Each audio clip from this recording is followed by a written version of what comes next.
Assalamualaikum dear students, I am your science teacher and today we are going to discuss the topic human digestive system in detail.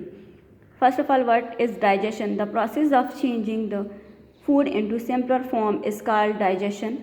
And what is digestive system? The part of the body that take part in the process of digestion from the digestive system is known as the digestive system.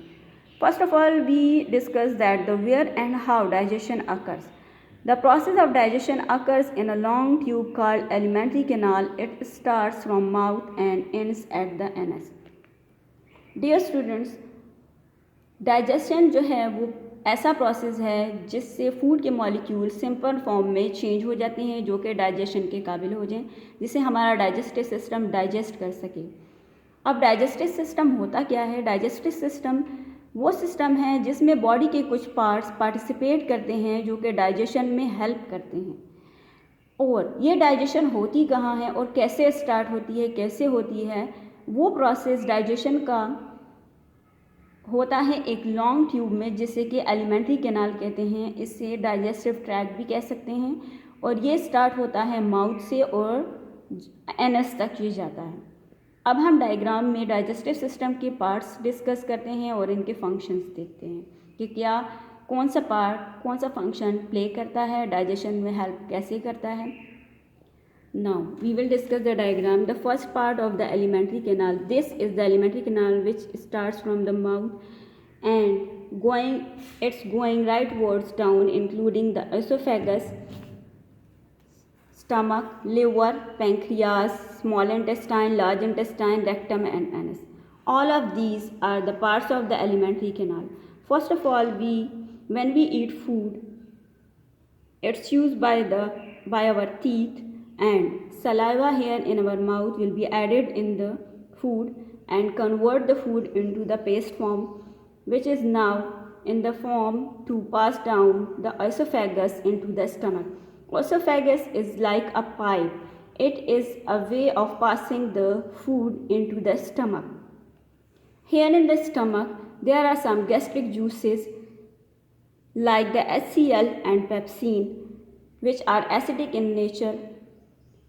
यहाँ पे जब oesophagus से खुराक stomach में आती है तो stomach की वॉल जो हैं वो थिक होती हैं, मस्कुलर भी होती हैं, बट यहाँ पे एसिड्स होते हैं जैसे कि HCl और pepsin.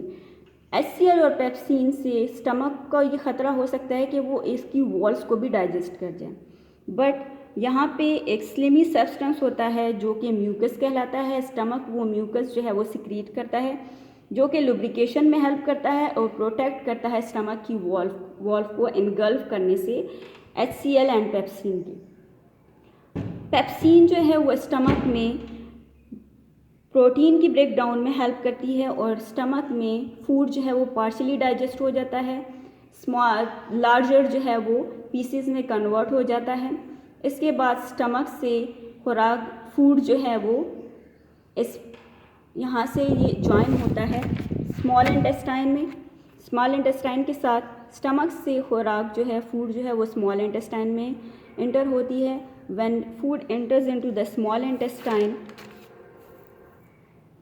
here you see that this is the small part of the alimentary canal which is called the small intestine. It is in the form of coils, long and narrow.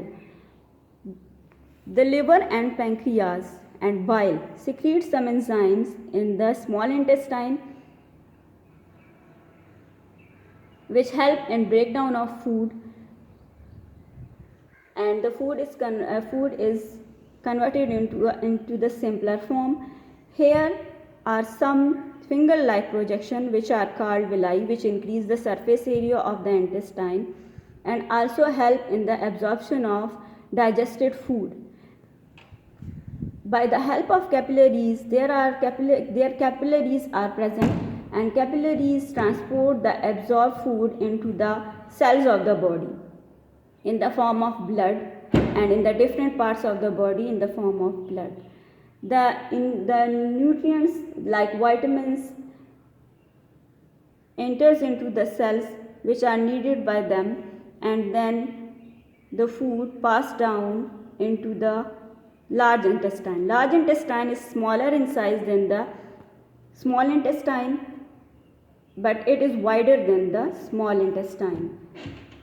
It is shorter but wider. Small intestine से जब food inter होता है large intestine में, तो large intestine जो है वो short होती है स्मॉल इंटेस्टाइन से, बट ये वाइडर होती है, सरफेस एरिया इसका ज़्यादा होता है।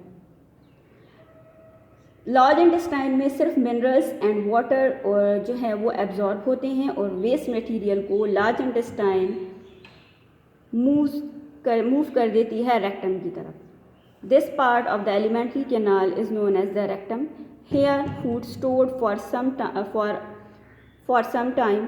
रेक्टम में फूड कुछ देर के लिए स्टोर होता है, और फिर ये एनस जो पार्ट है एलिमेंट्री कैनाल का, इसके थ्रू एक्सक्रीट कर दिया जाता है बॉडी से।